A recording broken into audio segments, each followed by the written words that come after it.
segundo ciclo de conferencias del derecho ambiental al derecho ecológico, el fortalecimiento de los ODS en el contexto del nuevo constitucionalismo latinoamericano, organizado por el GPDS con el apoyo de la OAICE, la Facultad de Derecho. Agradecemos también al apoyo de la señora decana, la doctora Marcela Moreno Buján, y del Consejo Asesor de la Facultad de Derecho.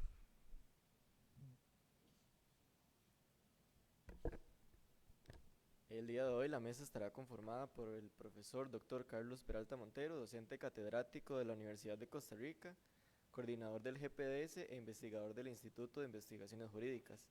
Y contamos con el profesor invitado, profesor Dr. Pedro Curbelo Saavedra Absaradel, quien es profesor adjunto de la Universidad Federal Fluminense en Brasil y coordinador del programa de posgraduación de Derecho Constitucional de esta misma universidad. Cedemos la palabra al doctor Carlos Peralta.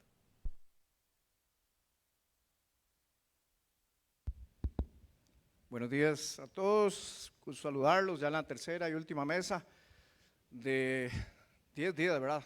Bastante intensos, que esos 10 días tuvimos las 3 conferencias realizadas, la primera el martes, la segunda el miércoles, esta tercera, como diría el profesor Pedro, que es tal vez como el regreso del Jedi, ¿verdad? La trilogía que él mencionaba el año pasado, va a poner, digamos, el punto final, o como dirían en Brasil, la cereja do bolo, la cereza en el queque, para que podamos unir las 3 conferencias, hacer reflexiones de cara, pues no solo lo que tenemos este semestre, sino de cara principalmente a ustedes también, a lo que ustedes pueden realizar en sus propias carreras, ¿verdad? En sus prácticas de estudio, sus prácticas de investigación, hasta en su vida personal.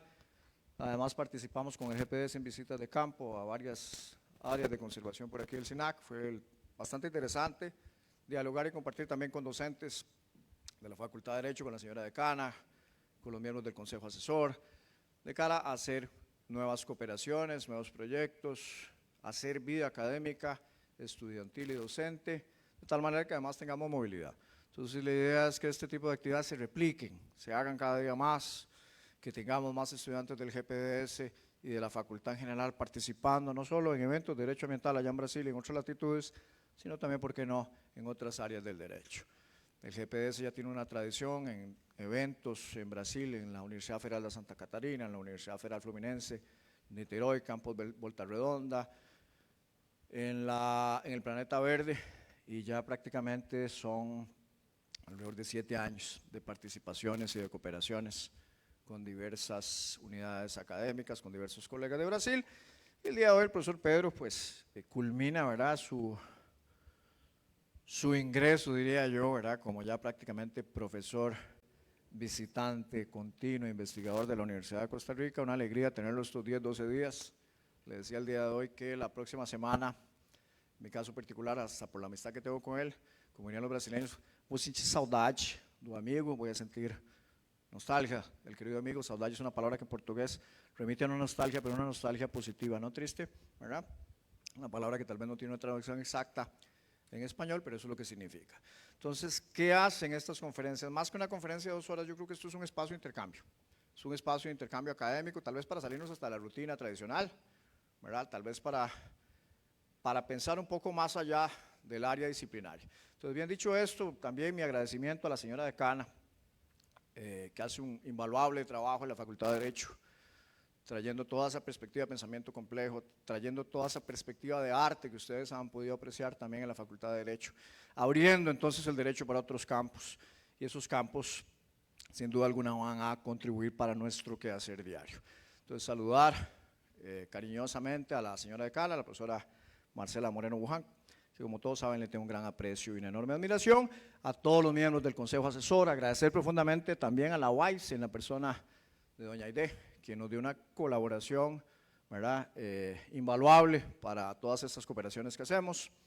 Saludar también a todos aquellos estudiantes que a lo largo de esta semana pues han estado aquí con nosotros compartiendo, ¿verdad?, discutiendo, aprendiendo, y ojalá que de estas actividades salgan elementos provocativos que nos permitan unir los 4 cursos de primer año, ¿verdad?, con una amalgama. Todos los temas deberían relacionarse, todos los temas deberían vincularse. Saludar también, agradecer a la querida colega y amiga, la profesora Ana Lorena González, que además con una perspectiva también crítica de pensamiento complejo contribuye muchísimo para el crecimiento de los estudiantes y para todos los debates académicos que hacemos en la Facultad de Derecho. Antes de darle la palabra al profesor Pedro, yo quisiera que reflexionemos un poco sobre cómo el derecho de verdad tiene que ser visto como un lenguaje, como una forma de comunicarnos, y cómo el derecho lo que hace, o cómo nosotros que trabajamos en el derecho, porque en realidad nosotros somos el derecho, ¿verdad? El derecho es consecuencia, ¿verdad? Es un objeto cultural, es consecuencia del quehacer humano. Entonces el derecho como forma de comunicación, como lenguaje de construcción, lo que hace es observar fenómenos objetivos, ¿verdad? Ya lo hemos discutido. Esos fenómenos objetivos que se observan, que podría ser perfectamente un fenómeno objetivo como el cambio climático, que nos va a hablar hoy el profesor Pedro, que podría ser como la situación de un hotspot que tiene una alta biodiversidad y que no obstante está amenazada. Eso es un fenómeno objetivo que el derecho observa. El derecho también observa fenómenos subjetivos y en el fondo las libertades y concretamente libertad de culto es la traducción del derecho de un fenómeno subjetivo que se transformó en un acuerdo intersubjetivo que redundó, por ejemplo, en ciertas perspectivas religiosas X. Y a raíz de esa observación de los fenómenos objetivos, de los fenómenos subjetivos, de fenómenos intersubjetivos, ¿qué es el derecho en el fondo? Un acuerdo intersubjetivo.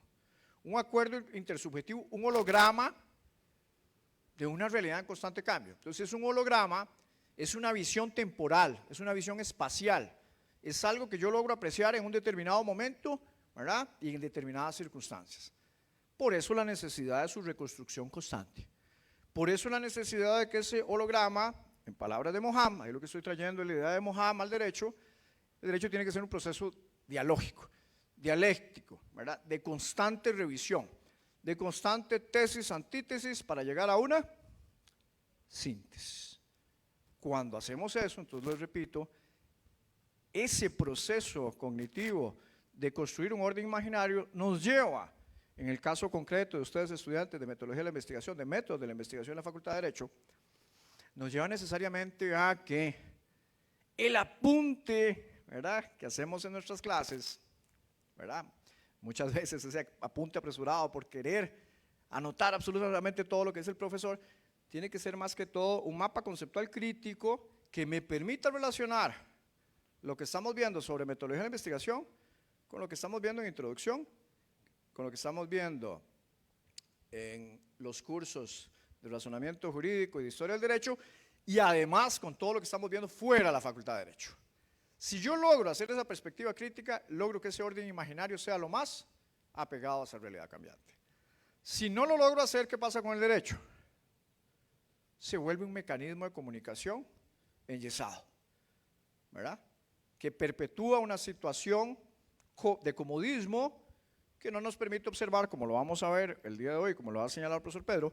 El cambio climático es algo que nosotros podemos hasta sentir, pero existe una representación social, tal vez débil, en el sentido de que no observamos los problemas cotidianos relacionados con la naturaleza porque no los sufrimos.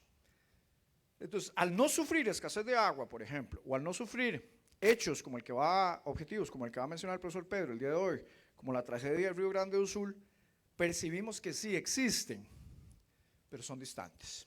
Y en la medida que son distantes, no nos tenemos que preocupar con eso. Y eso nos hace que la reflexión crítica que tenemos que hacer entonces como operadores del derecho tiene que ser muy fuerte. Tiene que ser muy fuerte porque además nosotros como intérpretes, ustedes como estudiantes, los docentes, los litigantes, los jueces, son en el fondo formadores de opinión. Son los que tienen que construir la representación social, ¿verdad?, de la nueva realidad a la cual tenemos que vincularnos. Somos nosotros comunicadores, ¿verdad?, que lo que tenemos que hacer es fortalecer toda aquella idea de dignidad humana que permea el derecho desde el posguerra. Y esa dignidad humana que además en la parte ambiental, concretamente, porque esto es una, digamos, una cátedra, una conferencia de metodología de la investigación de derecho ambiental, pero que está ligada con la perspectiva de pensamiento complejo. Dignidad humana que podríamos sostener el debate, podría verse ampliada ahora con todos estos problemas ambientales y ser traducida desde una perspectiva ecocentrista, desde una perspectiva biocentrista. Entonces, ¿qué es en el derecho y qué tienen que ser todos nuestros cursos a lo largo de la carrera? esencialmente tienen que ser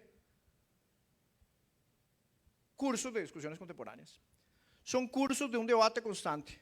Son cursos donde, como yo les mencioné la otra vez en las ideas de Freire, ustedes son una parte activa en el proceso de actualización en la investigación que tenemos que hacer nosotros. En el proceso de actualización de la investigación, no apenas de nuestro trabajo cotidiano, sino en el proceso también de fortalecimiento de nuestros propios cursos, de la forma en que podemos traer nuestros cursos para la vida cotidiana. Entonces, y lo veíamos con los colegas del GPDS, ahora que fuimos a los sectores de Braulio Carrillo, sector Barba y Quebrada González, ¿verdad que sí? Es el mismo parque nacional con dos realidades totalmente distintas. Y era tan simpático porque en el caso del Braulio Carrillo, sector Barba, como él está en varios cantones del país, llegaba un momento, ¿verdad? En la vertiente, ¿verdad, Anthony? En la vertiente Pacífico, que teníamos en esa región específica un tipo de clima. Inmediatamente pasábamos a la vertiente Caribe, ¿y qué pasaba con el clima? Totalmente distante, en cuestión de 100 pasos. ¿Qué quiero decirles con eso? Que nuestros cursos en la Facultad de Derecho en la Universidad de Costa Rica, y en eso la universidad ha tenido una posición de vanguardia a lo largo del tiempo, nuestros cursos son en la sala de aula, pero son también fuera de la sala de aula. ¿Por qué son fuera de la sala de aula? Y no solo en materia ambiental. No es lo mismo estudiar áreas de conservación, solo con las observaciones de ese orden imaginario en la Ley Orgánica del Ambiente, en la Ley Forestal, en la Ley de Biodiversidad. No es lo mismo verlos ahí, no es lo mismo ver el PSA, la Ley Forestal únicamente, a conocer cómo funciona el PSA. ¿Cierto? No es lo mismo conocer el hecho que genera un determinado delito en el Código Penal que ver por qué se produjo ese delito en una determinada comunidad, que ver qué lo generó. Entonces nosotros como abogados, en ese sentido, en cada curso tenemos que traer esa perspectiva activa al derecho, so pena de convertirnos, si no lo hacemos, en meros repetidores de reglas que tal vez no logran hacer un orden imaginario adecuado. Lo mismo podría aplicar para familia, para laboral, para todas las áreas del conocimiento, para constitucional. Claro, vemos la norma constitucional y vemos la parte procesal, pero qué interesante ver cómo funciona la discusión en un tribunal constitucional, cómo se hace la ponderación. Es decir, ver una vista en sala constitucional. Hay que ligar la parte práctica a la parte teórica. Y a partir de ahí, ya para cerrar y darle la palabra a mi querido amigo, a partir de toda esa perspectiva y toda esa vivencia de orden imaginario, dialógico, constructivo, sistémico, también hay algo que es muy importante. Ese fortalecimiento de la práctica, de conocer el derecho, de ir a estudios generales, a compartir con compañeros en primer año sobre cuál es la perspectiva que abordamos en derecho y la compartimos con ingenieros, la compartimos con biólogos y en otras oportunidades hemos incluso trabajado con la Escuela de Biología en eventos jurídicos, vamos a ver, decirle más bien derecho biología, sobre temas relacionados con crímenes ambientales. Es esa práctica de reconstrucción constante, es por decirlo así entre comillas, es que pretiliemos. Pretiliar es traer, ¿verdad?, lo que otras ciencias me pueden aportar el derecho y aportarle el derecho a otras ciencias, ¿verdad que sí? Porque, por ejemplo, crímenes ambientales no podemos verlo solo desde la perspectiva del derecho ambiental, solo desde la perspectiva del derecho penal, y tampoco podemos verlo sin la perspectiva de la biología. Entonces es traer ese derecho vivo. Y todo eso, repito, y la última parte es esta, no lo podemos hacer si es un acuerdo intersubjetivo. Ese acuerdo intersubjetivo no puede ser hecho a partir de opiniones subjetivas. Tiene que ser a partir de ¿qué? ¿El derecho qué es? El derecho es un lenguaje, es comunicación, el derecho es argumentación. Cuando yo argumento para darle un sentido de fortalecimiento a lo que yo voy a argumentar y darle legitimidad y validez a ese orden imaginario, esa argumentación tiene que ser fundamentada, orientada por argumentos epistemológicos, por saneamientos epistemológicos y no por opiniones subjetivas, ¿verdad?, que en determinado momento podrían eventualmente incluso hasta vaciar, ¿verdad?, vaciar el propio contenido, ¿verdad?, que le queremos dar a un derecho fundamental. Entonces, y en la base de todo eso que tenemos, como dijimos el primer día, tenemos el neoconstitucionalismo, tenemos el pospositivismo, tenemos una perspectiva de complejidad que me dice, ok, el positivismo en determinados momentos hay que aplicarlo, pero una visión única y exclusivamente positivista de la realidad me puede convertir el derecho en un área del conocimiento, en una ciencia totalmente discriminatoria, por ejemplo, o totalmente fría. fría y que no observa entonces aquello que me es lejano. Y en la medida en que, por ejemplo, yo no sufro racismo, ¿sí? Y no lo observo en mi cotidiano, no, sí, muy bien, el ordenamiento jurídico, eso tiene que prohibirlo, pero no hago absolutamente nada para cambiar la norma jurídica que, por ejemplo, establezca un delito, por ejemplo, de injuria racial. ¿Por qué? Porque yo tengo que observar esa realidad, ponerme en el lugar del otro, como diría un autor que se llama Levinas, ¿verdad? Y José lo habíamos mencionado por ahí, con el caso de la alteridad, es decir, traer a fundamentos incluso de la filosofía para cómo ponerme en el lugar del otro y qué pasaría si fuera yo el que sufro racismo. ¿Qué pasaría si soy yo el que sufro la situación, ¿verdad? Que están sufriendo, que sufrieron los amigos y continúan sufriendo los amigos del Río Grande do Sur. Es decir, es una cuestión de ponerme en el lugar del otro y eso es muy difícil. Y para ponerme en el lugar del otro, muchas veces, repito, la investigación es fundamental, porque la investigación no es única y exclusivamente documental. Cuando la investigación y la formación de leyes es única y exclusivamente documental, ¿qué pasa con la ley? Se hace, ¿verdad? Puede ser hasta técnicamente perfecta, pero en la práctica resulta ineficaz. ¿Qué pasa si yo quiero legislar sobre población indígena y nunca he puesto un pie en una comunidad indígena? Esa legislación probablemente va a ser hecha a partir de una perspectiva eurocéntrica y de una perspectiva que no tiene una representación social adecuada de las comunidades indígenas. Entonces yo quería dejarles estas inquietudes, además quería desearles un excelente semestre, independientemente, espero verlos a todos, a los colegas, a lo largo de este semestre, espero que muchas actividades se hagan a lo largo de este semestre en los diferentes cursos y que la facultad como organismo vivo que tiene que ser de promover un orden imaginario, ¿verdad? Constructivo y al mismo tiempo disruptivo, porque a partir del caos muchas veces, de la disrupción, yo logro construir un caos saludable, ¿verdad? Un caos crítico, ¿verdad? La disrupción, y ustedes como estudiantes de Derecho siempre tienen que ser muy críticos. Entre más interactuemos, ¿verdad? Y en eso mi querida colega, la doctora Marcela Moreno, la señora decana, pues siempre, al venir de un área de acción social, pues siempre lo ha trabajado y los colegas también de los diferentes cursos tienen una preocupación en ese sentido de formar estudiantes críticos, proactivos, ¿verdad? Que propongan teatros jurídicos sobre diferentes temas, y que le den vida pues a todo este campus maravilloso que tenemos y que tenemos que agradecer por toda la oportunidad que tenemos de estar en la Universidad de Costa Rica.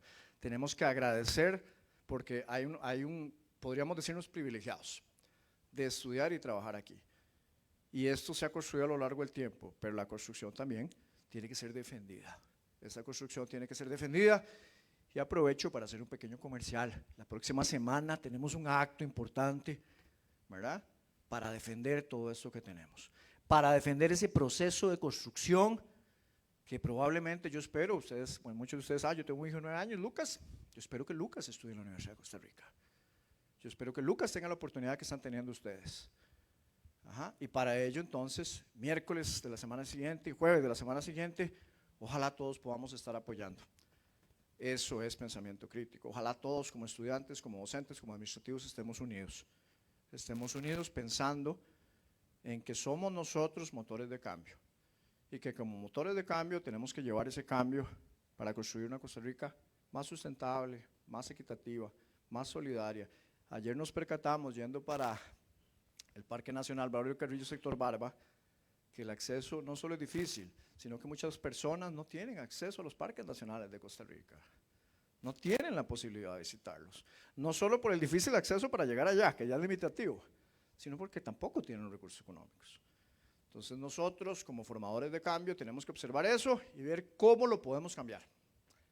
Y eso se hace en su proceso cognitivo, en su proceso de investigación constante en sus cursos. Sus cursos, todos ellos, de primero al quinto año, son cursos para adquirir curiosidad y conocimiento. Y la curiosidad y conocimiento se adquieren a través de la investigación. Y yo les ponía un ejemplo el semestre pasado a unos alumnos de método de investigación 1. Al principio, cuando yo les hablé del Saci Pereré, ¿sí?, que es una figura del folclore brasilero que defiende la floresta amazónica y los diferentes biomas de Brasil, no existía una representación social en el curso del Saci Pereré. ¿Por qué? Porque es del folclore brasilero. ¿Qué hicieron los estudiantes? A través de un proceso de investigación, ¿verdad?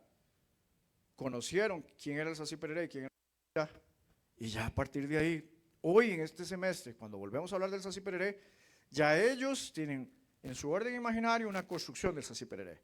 El Sací-Pereré no es un fenómeno objetivo, es un acuerdo intersubjetivo construido a través de tradiciones, valores, etcétera, etcétera, pero ya ellos tienen una imagen de ese Sací-Pereré, que antes no tenían.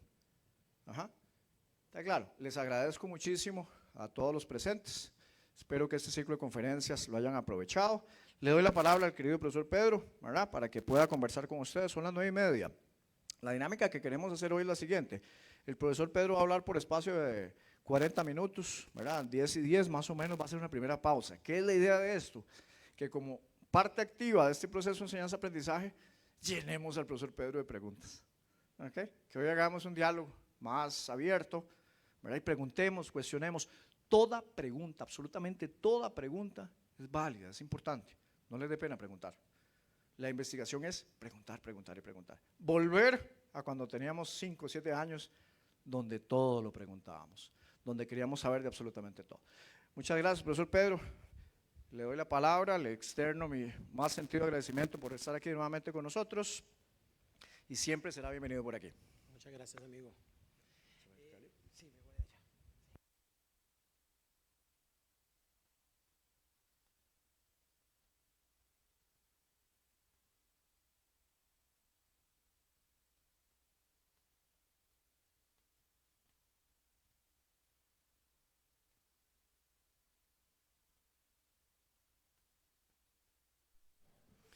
Buenos días a todos. Es un gran placer, un gran honor estar acá con ustedes en este que es el día de la última charla de la trilogía.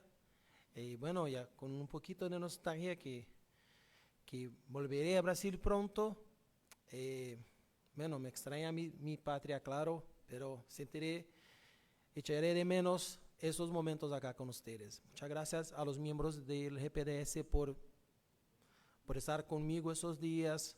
Muchas gracias al profesor Carlos Peralta por la invitación.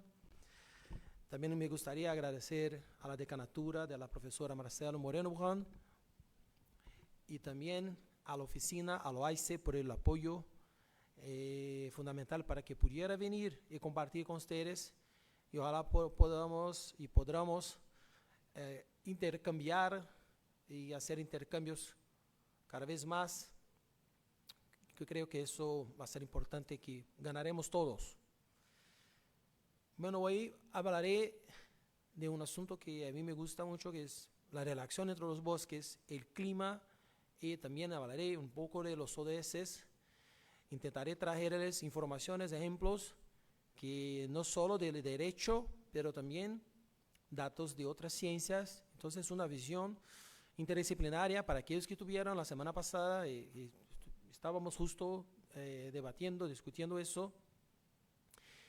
Bueno, tenemos un rato en el medio de la exposición para que podamos intercambiar, ustedes podrán hacer preguntas. Yo voy a pedirles también que hagan algunas tareas para que podamos tener una segunda parte del debate, ¿sí? Bueno, a ver, empezamos con la presentación. Bueno, los miembros del GPDS, cuando presentaron sus resultados en Brasil, ya les explicaron que los cambios climáticos se sienten en espacios largos de tiempo. Bueno, y cómo eso se mide, ¿no? Una de las formas es utilizando lo que llamamos el testigo de hielo. Las partículas del aire que se han atrapado en el hielo en las regiones polares del planeta, y a partir de las cuales, las estudiando, podemos tener una idea de la composición del aire en 300 años atrás, 400 años atrás, y así por delante. Bueno, cuando se estudia eso, la composición del aire y los gases con efecto invernadero, bueno, podemos mirar que en los últimos siglos, sobre todo en los últimos 4 siglos, en los últimos años, desde la revolución industrial, las concentraciones de gases de efecto invernadero en la atmósfera han aumentado, crecido de una manera significativa. Y eso les voy a enseñar con algunos gráficos que vienen enseguida. Y al mismo tiempo, eso se relaciona con acciones de la humanidad, acciones que tienen que ver con la industria y también con la deforestación. Por ejemplo, los cambios en el uso de la tierra y las formas de utilización de combustibles fósiles. Si observamos los últimos años, igual tenemos la conclusión que están siempre entre los más calientes en promedio. Eso quiere decir que en general, por ejemplo, el 2023 está entre los más calientes años de que se tiene noticia, y es muy probable que el 24 igual, y el 25 igual, que los años se ponen cada vez más calientes en promedio. No quiere decir, y aquí hay algunos que quieren negar a los cambios climáticos, que cuando se mira un invierno extremo, eso no quiere decir que los cambios climáticos no estén pasando. Porque la Tierra tiene mecanismos con los cuales intenta equilibrarse. Entonces, si en el promedio la temperatura está más alta, habrá espacios, regiones del mundo, donde el invierno pueda estar peor. Eso no quiere decir que en el promedio las temperaturas no sean mayores. A ver, acá ustedes pueden mirar, ustedes creo que están mirando mi presentación, ¿no? Ya. Y ahí dan un gráfico, bueno, un poco, no sé si la información se puede leer, pero si ustedes miran el gráfico van a ver que hay una subida increíble en la curva en los últimos años. Y eso tiene que ver con las actividades industriales y con las actividades que implican en la deforestación, la pérdida de los bosques, su reemplace por zonas urbanas y actividades de agricultura.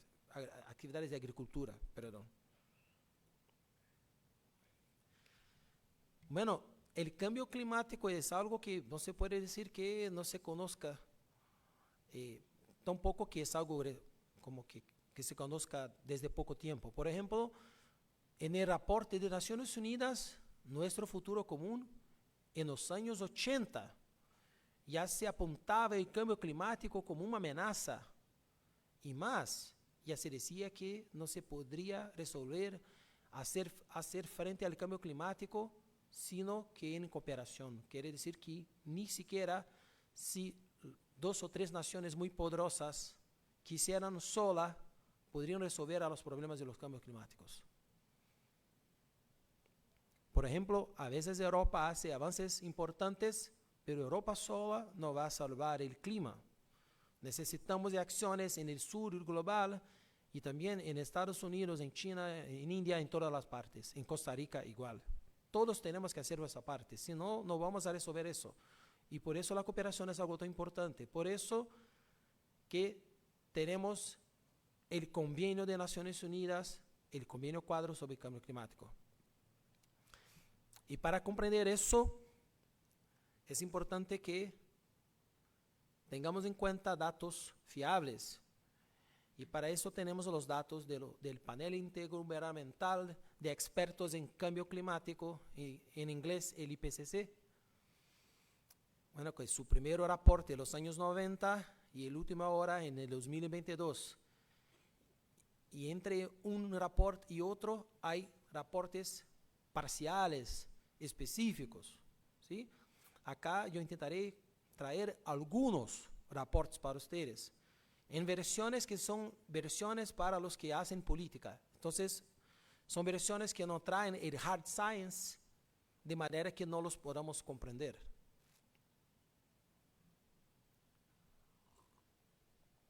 Y bueno, que presentan los cambios climáticos. Bueno, aquí tenemos una lista que no es exhaustiva, ¿no? Solo algunos ejemplos importantes. Las lluvias y sequías más intensas, la subida de niveles de los océanos, las pérdidas corales y de la biodiversidad marina, que tiene que ver con la temperatura del agua y con las corrientes, y eso también tiene que ver con la ocurrencia de ciclones tropicales cada vez más frecuentes y más poderosos, más intensos.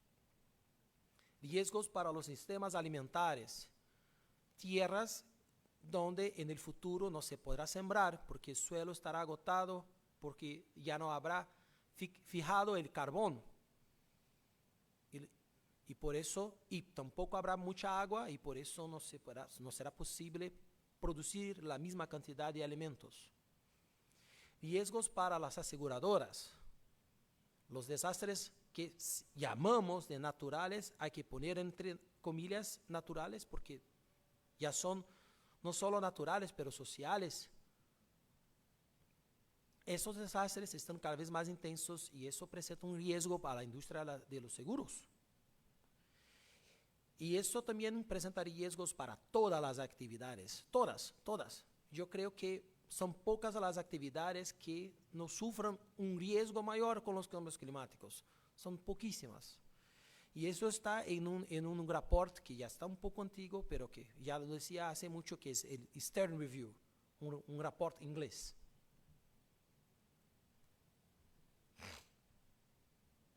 Bueno, acá no sé si ustedes pueden mirar bien, yo creo que se quedó un poco chico, se achicó un poco la figura, pero acá están los efectos del cambio climático que ya están previstos y que se van a intensificar en la opinión de los científicos. Y los científicos generalmente hacen la revisión de la literatura y pueden decir que tiene un acuerdo débil, un acuerdo normal, un acuerdo fuerte. En muchos de los casos el acuerdo está fuerte, significa decir que los científicos están de acuerdo, que muchas cosas ya están y que muchas cosas se van a poner peor, y que eso tiene sí que ver con el cambio climático que ya está ahí, que tiene que ver con nuestras acciones. Esos son datos del IPCC del 2023.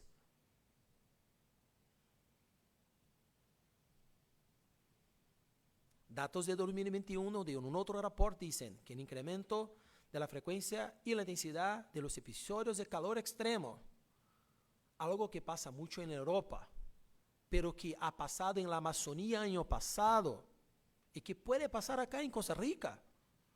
Y ustedes no están preparados. Siento decirles, no creo que muchos acá tengan el aire acondicionado en casa. Y si todos lo prenden, la energía va a caer. En Brasil, por ejemplo, en Río, estamos preparados. No mucho, pero ya tenemos todos los que pueden pagar la tarifa, la tasa de luz. Todos tienen al menos uno aire acondicionado en casa, porque en verano en Río es algo difícil. Mucha humedad y mucho calor. Estamos como en un sauna. Pero hay sitios acá, Europa y otros donde no, a veces ni siquiera un ventilador.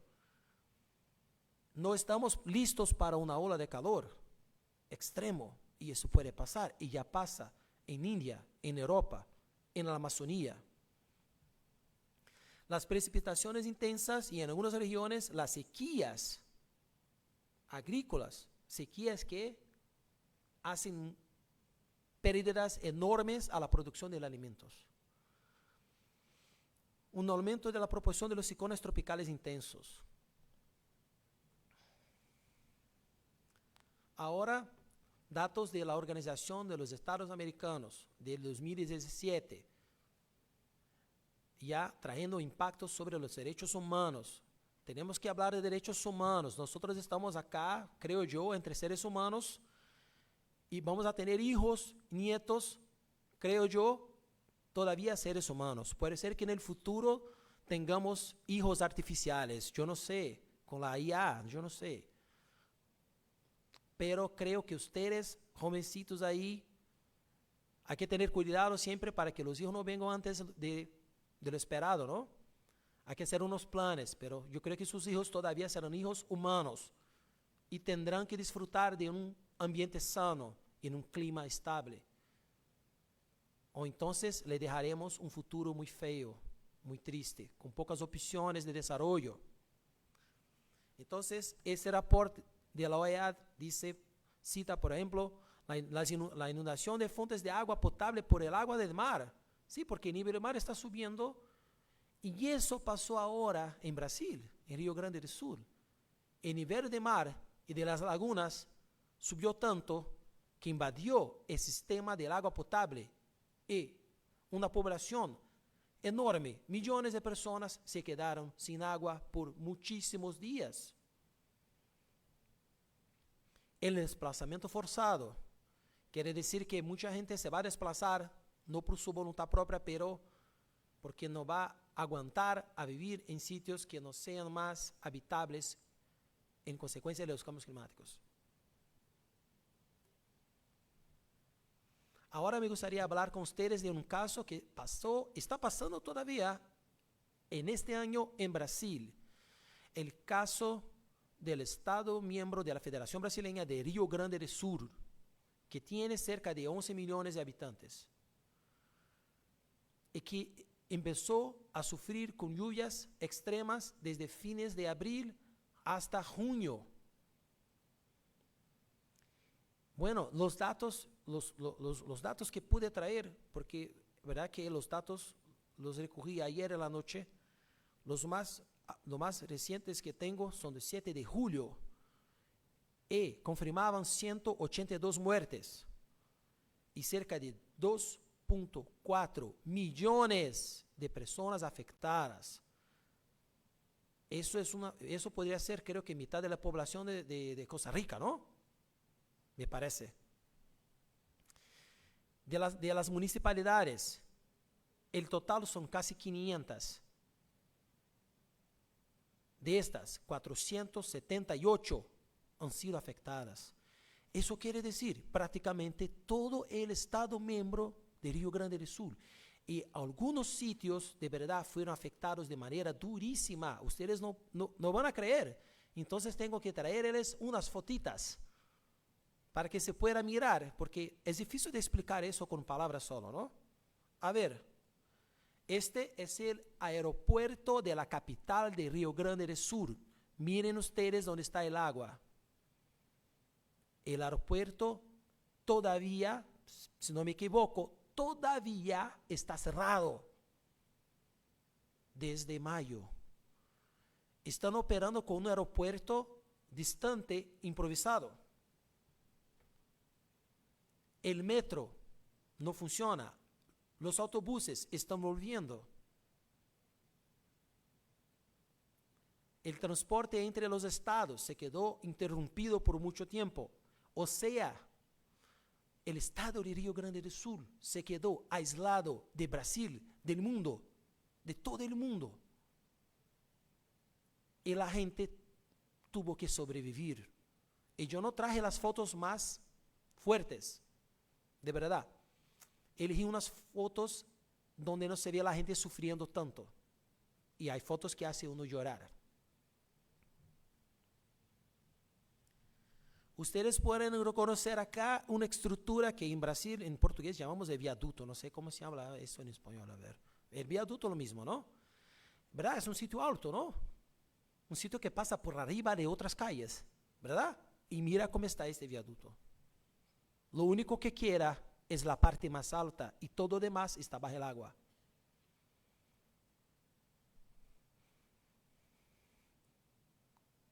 La gente hizo lo que pude. Mucha gente perdió todo. La siembra, la casa, personas de su familia, pertenencias, todo se perdió, los carros, los autos, las motos, todo se perdió. No estoy exagerando. Yo me acuerdo, por ejemplo, yo logré reunir en mi casa, bueno, lo que pude, unos sacos llenos de ropas y cosas, bueno, para donaciones, muchas cosas. Por ejemplo, toallas no, ¿cómo se dice? Para bañarse, pañuelos, ¿no? Toallas, las ropas para la cama, ropas para vestir, zapatos, chanclas, todo. Nosotros tenemos a veces muchas cosas, ¿no? Somos privilegiados, no sabemos que tenemos mucho, hacia cuando vemos a la gente que no tiene nada. Y además doné una plata para el estado de Rio Grande del Sur. Yo creo que hice un poco, no todo lo que quería, pero un poco. Al menos hice algo, ¿no? Mucha gente no hizo nada. Y mucha gente conocida, por ejemplo, si me acuerdo, hubo un show de Madonna en Río de Janeiro. Yo estuvo lindo, maravilloso, ¿no? Madonna es una diva, ¿verdad? Bueno, ustedes jovencitos quizá no la conozcan, pero hay que buscar, ¿no? Hay que buscar. Es una tía, es una tía, pero todavía está muy, muy activa y tuvo un papel muy importante para los derechos humanos de algunas poblaciones marginalizadas. A ver si ustedes van a tener interés de buscar, ¿no? Hizo ese show en Copacabana, que fue un show grandísimo y donó una buena parte de lo que iba a recibir a Rio Grande do Sul. El otro artista que va a venir a Brasil, que se llama Bruno Mars, igual está haciendo un concierto con ondas que se van a Rio Grande do Sul. Y mucha gente, pero aún mismo así, aún sí, es una situación muy difícil para Rio Grande do Sul. Va a llevar mucho tiempo para que se ponga como estaba antes, o quizá sea posible solamente parejo, no igual. Bueno, entonces ustedes ya pueden ver con las fotos y con lo que estamos hablando, que los cambios climáticos de verdad sí impactan a los derechos humanos y que nosotros humanos tenemos que estar atentos. Y también, claro, impacta a los animales no humanos, que son parte de nuestra vida, impacta a la naturaleza, que hace parte de nuestra vida. Pero si a usted no les gustan los animales, si a usted no les gusta la naturaleza, que bueno, una pena, pero al menos a usted les gustan los humanos, y es una razón para preocuparse. El Alto Comisionado de Naciones Unidas para Derechos Humanos, por supuesto, reconoce que las medidas inadecuadas para hacer frente al cambio climático, acciones de mitigación, de adaptación, pueden llevar a violaciones de derechos humanos. Por ejemplo, ante la falta de consulta previa a poblaciones afectadas. Ese es un reporte del Alto Comisionado de 2010. Entonces, quiere decir que estamos y es algo que no es tan nuevo. Uno tiene que darse cuenta. Datos del UNEP, que es el Programa de Naciones Unidas para Medio Ambiente. En inglés está UNEP, United Nations Environmental Program. Hablan de los proyectos en las tierras indígenas sin la consulta previa adecuada. Eso puede generar violaciones de derechos humanos. Los bosques. Cuando convertimos los bosques solamente en commodities, eso puede agravar conflictos por la tierra, conflictos territoriales. Generalmente los pueblos marginalizados, cuando se pone un valor en la tierra, si no tenemos el debido cuidado, esos pueblos van a estar aún más marginalizados. Quizá puedan ser expulsos de sus tierras por cuenta de proyectos que implican en commodities en los bosques. Otra cosa que dice UNEP, que es los pagos no son igualmente distribuidos entre los actores involucrados. Alguien me dijo una vez que eso pasa a veces en Costa Rica, con los pagos acá. Hay regiones que están cerquita, tierras que tienen la misma biodiversidad, que entregan los mismos servicios ecosistémicos ambientales y no reciben igual. Pero eso solo oí. Entonces, ustedes que son de acá tienen que decirme si es verdad o no.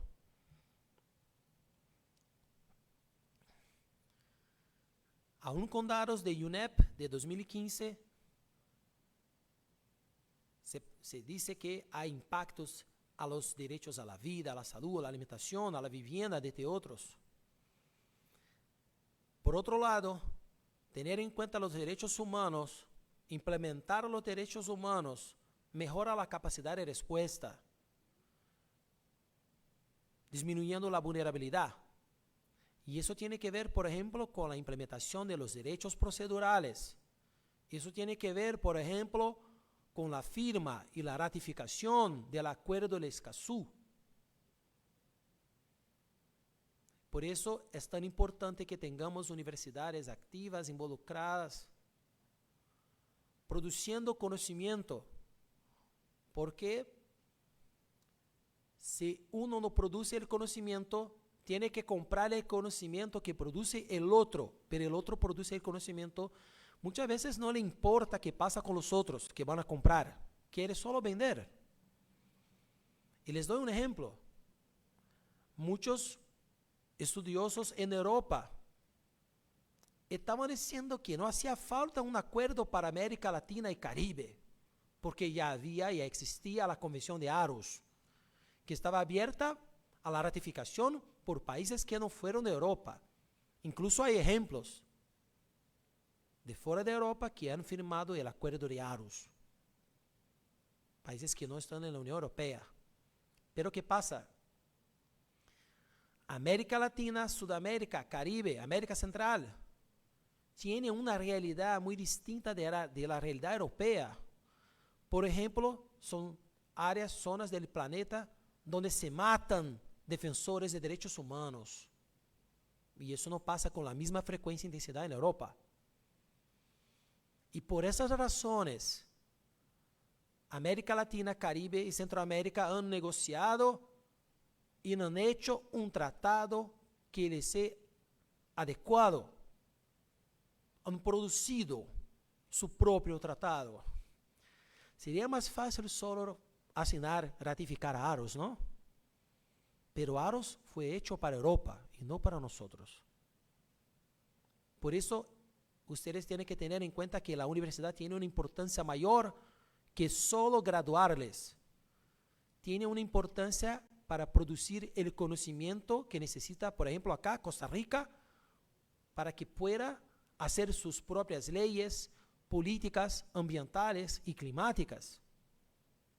Si no, lo que queda a ustedes es solo importar productos, conocimientos hechos por otra gente que no están preocupados, ¿verdad?, con ustedes. Solo quiero vender el conocimiento como una commodity.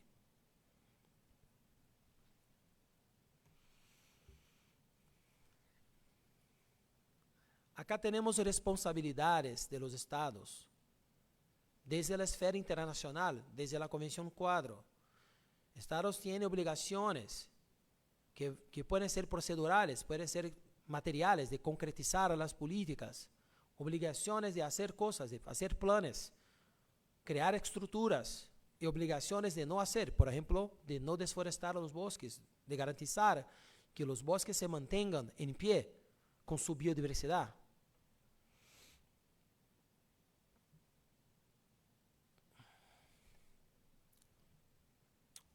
Nos volcamos una vez más para Naciones Unidas. Ahora el Consejo de Naciones Unidas para Derechos Humanos ha aprobado resoluciones reconociendo los impactos de los cambios climáticos y recomendando un abordaje, un approach integrado.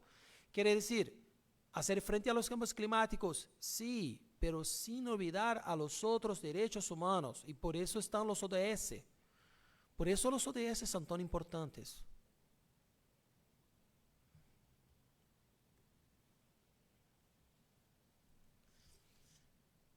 Eso porque, sobre todo, en regiones como las nuestras, en Latinoamérica, Sudamérica, América Central, Caribe, hay muchos sitios con una enorme desigualdad. Y eso quiere decir que la desigualdad hace los más pobres, los marginalizados, aún más vulnerables a los cambios climáticos.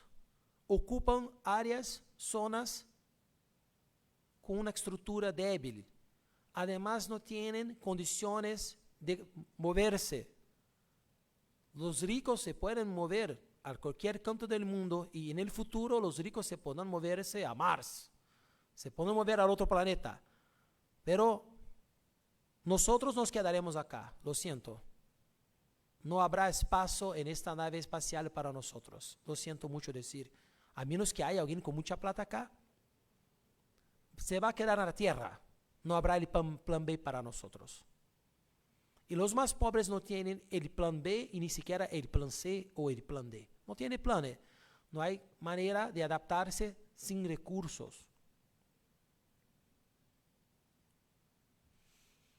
Entonces, trayendo una cita del Atlas de Vulnerabilidad de Cambio Climático de México, México, por ejemplo, es uno de los países que tiene una ley climática. Perdón. Bueno, a veces cometo algunos errores, ¿no? Ustedes saben que en Brasil hablamos portugués y a veces en español cometo algunos errores. Pero México tiene una ley climática, uno de los pocos. Brasil igual la tiene, una ley climática. Pero muchos países todavía no. Y eso tendría que debatirse con la academia, con los investigadores, para que hubiera que pueda haber una ley que sea adecuada a las necesidades, por ejemplo, acá de Costa Rica. Entonces, según este Atlas de México, la vulnerabilidad no solo depende de condiciones climáticas diversas, sino también de la capacidad de la sociedad de anticiparse, enfrentar, resistir y recuperarse de un determinado impacto. ¿Y qué capacidad tenemos si no tenemos estructuras para la prevención? No tenemos capacidad, entonces. Y esto hay que crear. Eso hay que buscar.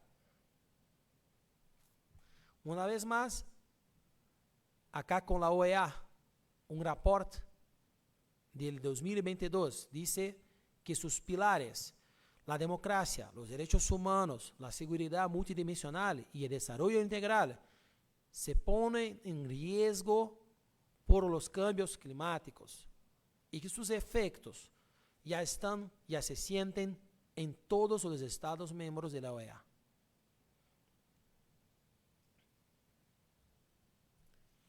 Bueno, ahora vamos a hablar un poco de lo que se hace en la esfera internacional.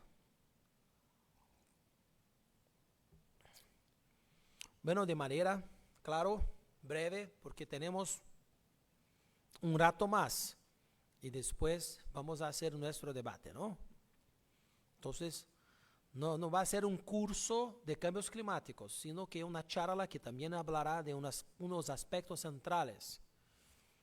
La Convención de Río del 92,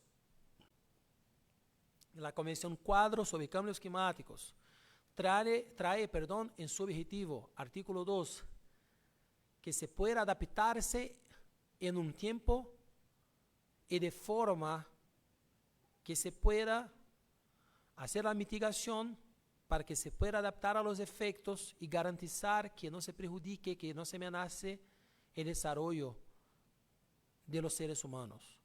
Bueno, en líneas muy generales, ¿no? Esta Convención Cuadro crea una estructura, la Asamblea del Clima, que son las COPs. Hubo una COP año pasado que pasó algo muy raro. Esta COP ocurrió en un país que vive del petróleo. Estaban todos los actores que viven del petróleo intentando decirnos que puede haber un futuro sostenible climático sin quitar el petróleo. Eso me parece poco probable, ¿no? Un poco raro. Ahora la COP será en Brasil, en Belém do Pará, una ciudad muy bonita con una gente con buena vibra, un sitio hermoso. A ver qué va a pasar, ¿no? La otra, no creo que me ha gustado mucho. No hemos avanzado tanto, quizá en Brasil podremos avanzar un poco, ¿no? Tenemos tiempo, el tiempo no está en favor de nosotros, sino que en contra de nosotros. La Convención igual crea los órganos técnicos, el órgano de apoyo técnico, Substantial Body of Technical Advisor, está en inglés, y el órgano que está responsable por verificar la implementación de la Convención. Hay los mecanismos financieros, el Global Environmental Facility, que está gestacionado por el World Bank, es un ejemplo.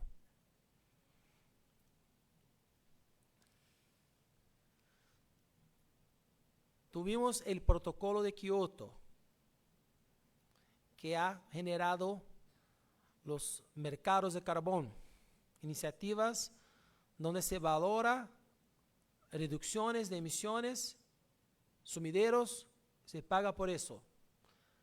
Creo que dos muy conocidos son el Chicago Climate Exchange, que claro, no tiene que ver directamente con Kioto, porque en la época Estados Unidos no lo había firmado, pero que no existiría jamás si no fuera Kioto, porque fue como una alternativa a los Estados Unidos para intentar hacer algo.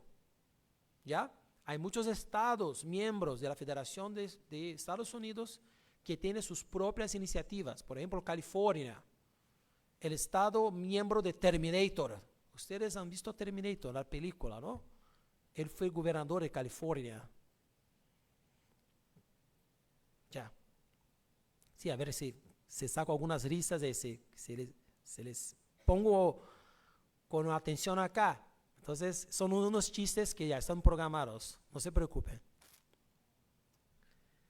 Y los proyectos de desarrollo sostenible, los proyectos que generan igual los créditos, llamados créditos de carbón, todo eso vino con el Kioto, pero Kioto decía que lo más importante era implementar las políticas públicas y eso no se desarrolló como se pensaba. Y ahí vino el Acuerdo de París.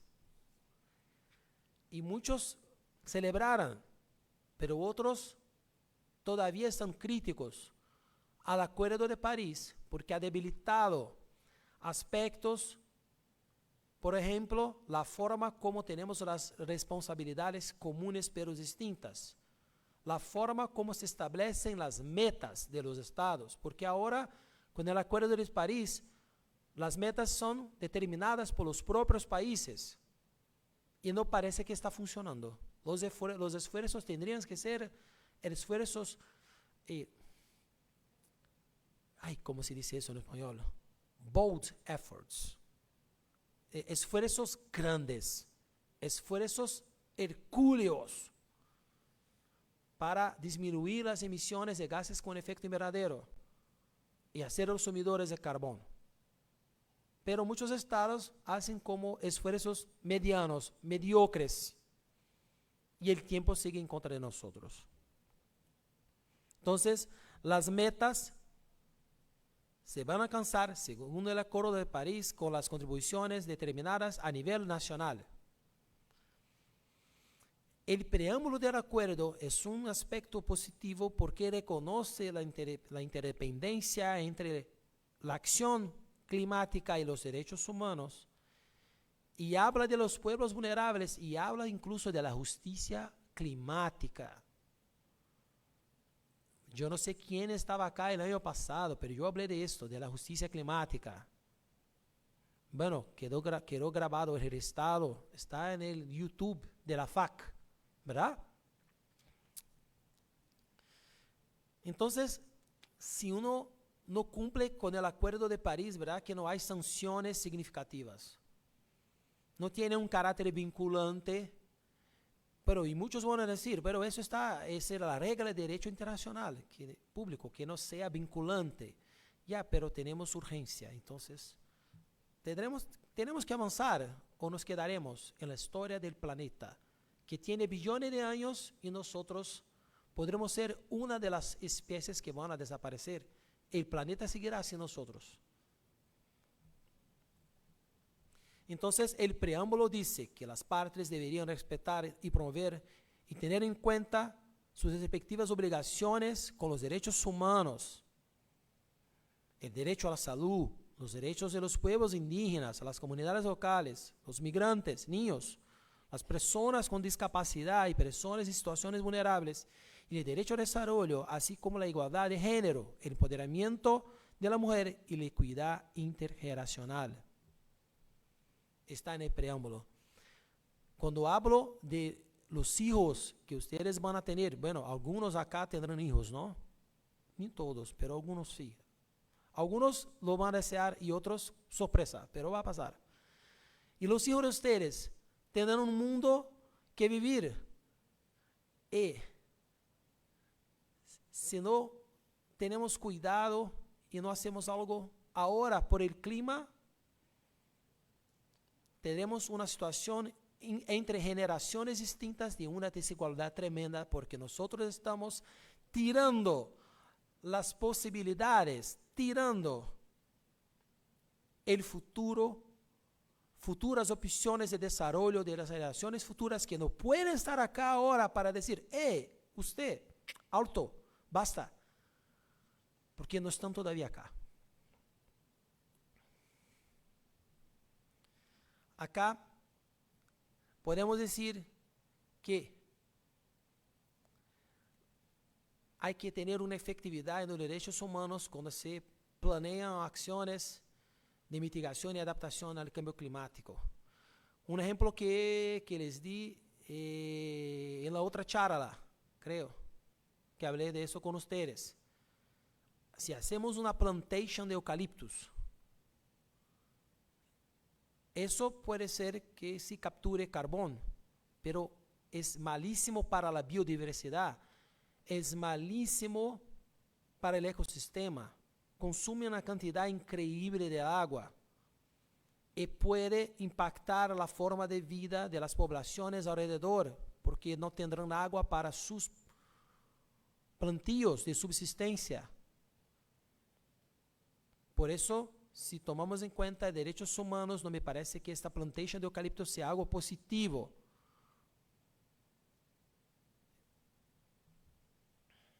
Las acciones deben darse con las reglas y principios de derechos humanos.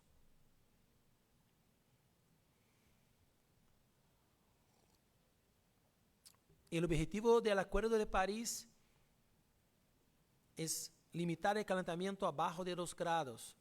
Si posible, bajo 1,5 grados.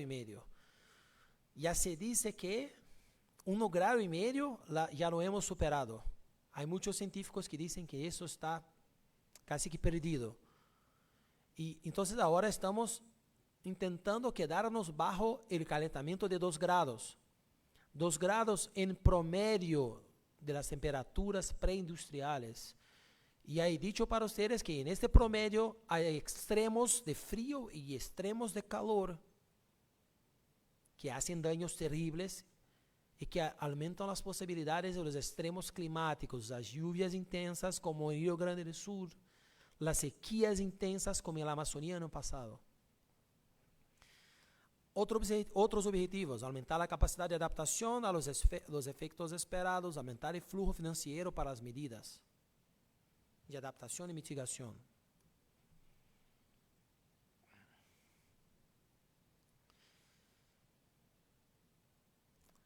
Acá tenemos otro documento del 2016 del Alto Comisionado de Derechos Humanos acerca de los derechos humanos y los cambios climáticos. Son mensajes del Alto Comisionado acerca de los derechos humanos y cambios climáticos. Entonces, acá están sintetizados. Prevenir los impactos de los cambios climáticos y las acciones de mitigación sobre los derechos humanos. Asegurar que todos y todas tengan la capacidad de adaptarse. Movilizar el máximo de recursos financieros para los derechos y el desarrollo sostenible con los derechos humanos. Hacer una cooperación internacional. Transferir, compartir conocimiento, tecnología. Por ejemplo, Brasil podría compartir con Costa Rica su tecnología del uso de satélites para prevenir la deforestación acá. Un ejemplo de cooperación que sería posible. Asegurar la equidad. Personas vulnerables, generaciones futuras son los ejemplos que más están ahí, en nuestra cara.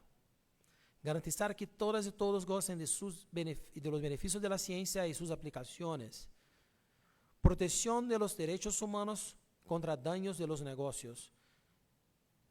Negocios que se dicen verdes, que se dicen climate friendly, pero que están haciendo daños a los derechos humanos, por ejemplo. No discriminación.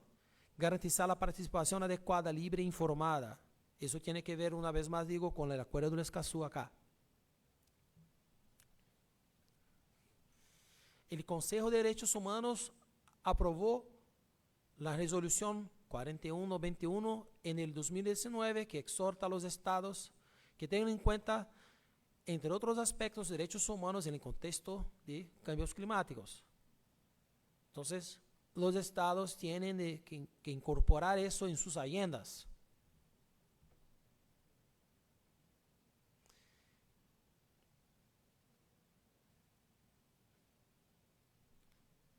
Entonces empezamos a hablar de los bosques.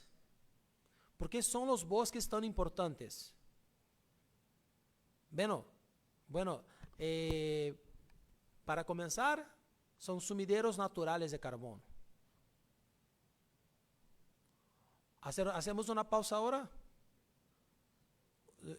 Solo 2 slides y hacemos una pausa. ¿Sí? El Acuerdo de París tiene en cuenta los bosques con una importancia tal que dedica a los bosques un artículo, el artículo 5 del Acuerdo de París. Habla de los bosques, mientras sumideros de carbón, habla de los pagos por resultados como una forma de incentivar el combate a la deforestación. Y el Acuerdo de París también habla de los bosques cuando dice que hay que aumentar las reservas forestales de carbón, y habla de los enfoques interactivos, alternativos, holísticos, que van a involucrar al mismo tiempo acciones de mitigación y adaptación. Es decir, que tener bosques nos ayuda a fijar la humedad, garantizar una regularidad en las lluvias, garantizar el acceso al agua, por ejemplo, además de ser sumideros de carbono. Eso tiene que ver con una gestión integral sostenible, y una gestión integral sostenible, por ejemplo, tiene que tener en cuenta la biodiversidad, porque el bosque no va a desarrollarse por completo sin la biodiversidad, sin los animales, los insectos, no solo las plantas. Un bosque no se hace solo de plantas, sino que también de muchos organismos vivos que están unos relacionados a los otros, conectados en una tea que no es solo una tea de alimentación, es una tea de intercambio constante que hace posible que el bosque sobreviva.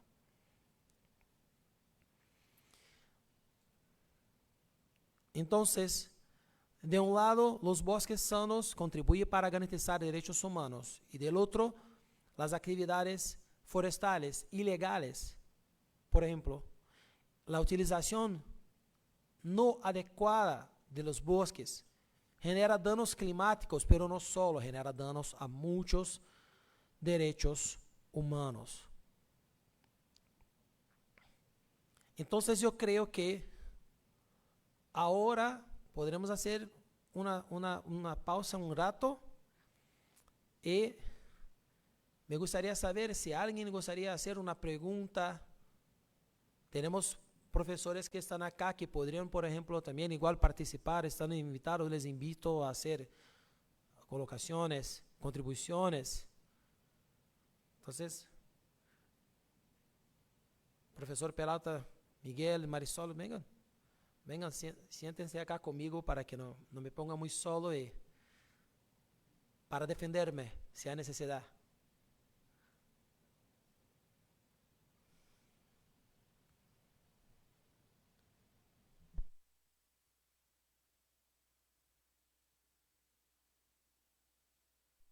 Ahora vamos a hacer una especie de pausa activa. La idea es que hagamos un debate, ¿verdad? Que luego el profesor continúe con sus instigantes informaciones y con todo lo que nos está enseñando. Si alguien tiene alguna pregunta, que por favor levante la mano para que podamos prestarle el micrófono. ¿No está funcionando?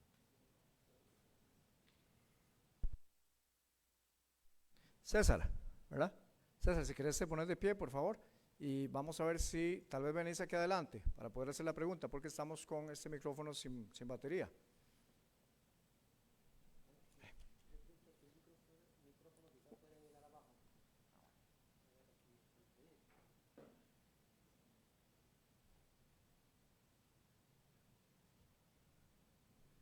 Después de César, ¿alguien más le gustaría hacer alguna pregunta? Anthony, acá, y José.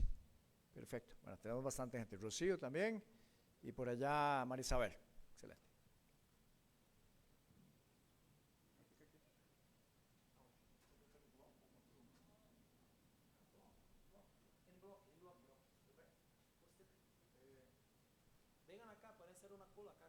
José, Anthony, Marisabel, Rocío, vengan por aquí para hacer las preguntas. Vamos a hacer las preguntas del bloque y el profesor Pedro, una vez que hagan todas las preguntas, las va a contestar. César. Bueno, comparto que en el semestre pasado mi grupo de trabajo en métodos de investigación hicimos igual una pequeña investigación sobre Río Grande do Sul.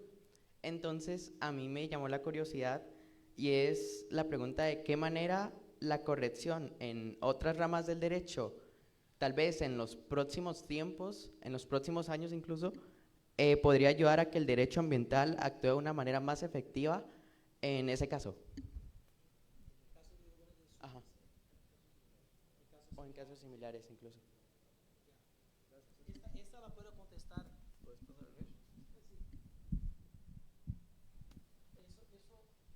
Esa la puedo contestar de una forma más rápida.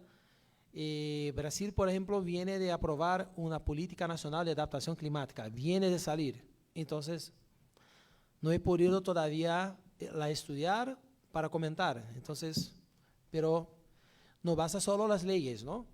En Brasil muchas veces hay leyes, por ejemplo, muchas leyes que ya existen y que regan la utilización del suelo, que si hubieran sido respetadas, no es decir que no iba a pasar lo que pasó, pero tendríamos seguramente menos muertes y menos daños. Zonas que son generalmente alagadas, zonas que son generalmente que tienen un suelo que no es estable. Por ejemplo, topo de los cerros, cerros que tienen una inclinación fuerte. Eso ya dicen las leyes hace mucho que son zonas donde no se debe construir, donde no se debe hacer edificaciones, poner casas y todo más. Entonces, hay una parte de leyes que se necesitan hacer y otra parte de leyes que se necesitan poner en marcha de forma efectiva, ¿verdad?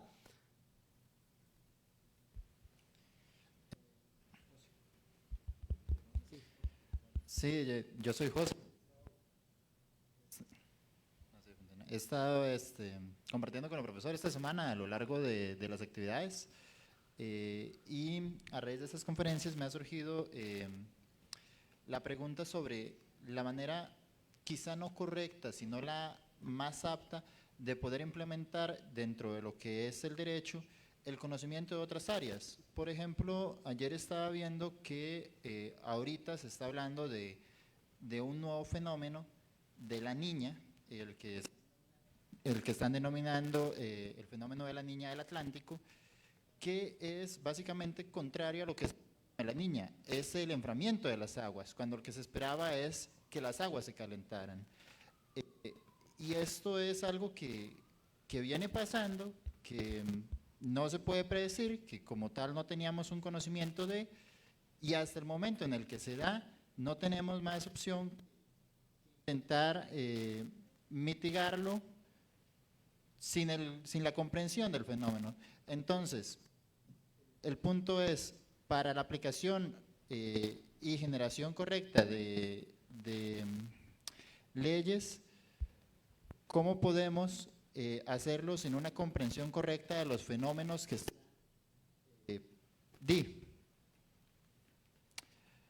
diría participando, pero no es exactamente participando, sino que en los que nos estamos viendo envueltos?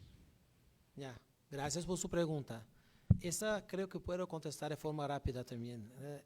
Bueno, no hay una fórmula como que una mágica perfecta, ¿no? Pero lo que se puede hacer sí es crear un panel nacional con expertos de diversas áreas de conocimiento, incluso de derecho, por ejemplo, y acá ya indico el prof. Peralta para representar el campo de derecho, por ejemplo. Pero de todos los campos, pero no solo de personas que tengan conocimiento tradicional, representantes de los pueblos indígenas, campesinos, que puedan participar. Así tendremos mayores chances de encontrar soluciones adecuadas. Una persona solo, un organismo que no tenga comunicación con la sociedad, no creo que podrá encontrar una buena solución. Bueno, buenos días. Primero que todo, mi nombre es Anthony. El profesor Pedro mencionó una ley de cambio climático que aplica a Brasil. A mí me gustaría que pudiera comentar algunas de las disposiciones que tiene más importantes que tal vez podríamos aplicar aquí en nuestro país y tal vez algunos logros o si ha tenido alguna, ojalá que sí, una actividad plena en Brasil que se haya aplicado plenamente. Ya, gracias por su pregunta. Bueno, esta ley fue aprobada en el 2009, ¿verdad? Que no la tengo en la cabeza completa, pero trae muchos principios de acción y dispositivos que todavía están empezando solo ahora a desarrollarse. Por ejemplo, el mercado nacional de carbono, el pago por servicios. Entonces, pero Brasil antes de esta ley ya tenía su estructura. Por ejemplo, ya tenía el Comité Nacional de Cambios Climáticos, por ejemplo, el Consejo Nacional de Cambios Climáticos. Entonces ya tenía una estructura. Ahora tiene además el Ministerio de Medio Ambiente, que ha modificado su nombre y trae nuevas competencias y se llama ahora Ministerio de Medio Ambiente y Cambio Climático. Entonces tenemos que crear las estructuras. La ley no necesita decir todo en los mínimos detalles, sino que traer una estructura básica de gestión con un órgano ejecutivo, un mecanismo financiero y un consejo con participación social. Eso ya sería un avance tremendo. Además, lo que podría hacer una ley nacional también, traer algunas metas de reducción de emisiones y traer algunas políticas sectoriales previstas de forma general para que se pudieran implementar con, por ejemplo, convenios, cooperación entre los sectores. Entonces, no es que la ley sola va a cambiar todo, pero sí, sería bueno que tuviera una estructura oficial del Estado, por ejemplo, de Costa Rica, para hacer frente a los cambios climáticos. Eso sí va a ser un avance muy grande. Gracias por la pregunta. Buenos días, mi nombre es María y mi pregunta va relacionada con lo que usted dijo de la responsabilidad del Estado y cómo el cambio climático afecta tanto a los derechos humanos, porque, bueno, tomando en cuenta que los cambios climáticos pueden ser la raíz de muchísimos problemas, tanto sociales como políticos, y pensando también que los mismos cambios climáticos generan tanta desigualdad y perjudican tanto a los derechos humanos, ¿cómo piensa usted que los estados y los órganos internacionales puedan intervenir de forma responsable a problemas de tan alta magnitud y con el problema que se tiene ahorita del tiempo y que estamos contrarreloj, ya que pienso que tal vez si se atienden las problemáticas ambientales de forma más prioritaria, se podría alivianar un poco la carga estatal? Entonces, no sé qué piensa usted al respecto. Gracias. Bueno, gracias por la pregunta. Bueno, yo creo que el primero que se tiene que hacer es crear las estructuras e intentar trabajar con la prevención. Es decir, el Estado tiene que tener planes para evitar que la gente sufra con los extremos climáticos, para aumentar la resiliencia. ¿Se puede hablar de resiliencia en español? Sí. Resiliencia, la capacidad de adaptarse de los ecosistemas locales. Y eso garantizando otros derechos humanos. Entonces, esa es la primera cosa. Y muchas veces el Estado va a fallar. Y una salida, no creo que sea la única, pero una salida es la litigación climática. Y ustedes pueden percibir, si lo buscan en Internet, que los litigios climáticos están creciendo en todo el mundo. Cada vez más hay acciones, muchas veces litigios que llamamos estructurales, porque no desean solo una acción puntual del Estado, sino que un cambio de actitud. Entonces, tenemos más y más litigios estructurales climáticos por todo el mundo, en Brasil, en Sudamérica, en Europa, en los Estados Unidos. Entonces, es una estrategia, pero yo creo que eso es una opción complementaria. Lo más importante es que el Estado implemente acciones, sobre todo para prevenir. Bueno, buenos días. Mi nombre es Rocío y mi consulta va dirigida hacia cómo piensa usted que el derecho puede contribuir en la movilidad social hacia la defensa de los derechos humanos, pero especialmente tomando en cuenta que mucho de lo que se plantea en cambio climático y agenda internacional no va acorde a los intereses políticos y económicos de ciertos estados. Véase evidentemente el caso de Costa Rica. Movilidad, usted dice por movilidad el hecho que uno pueda moverse o que no tenga que moverse. Generar como el interés de las masas en la defensa de derechos humanos a nivel ambiental, como generar esa movilidad.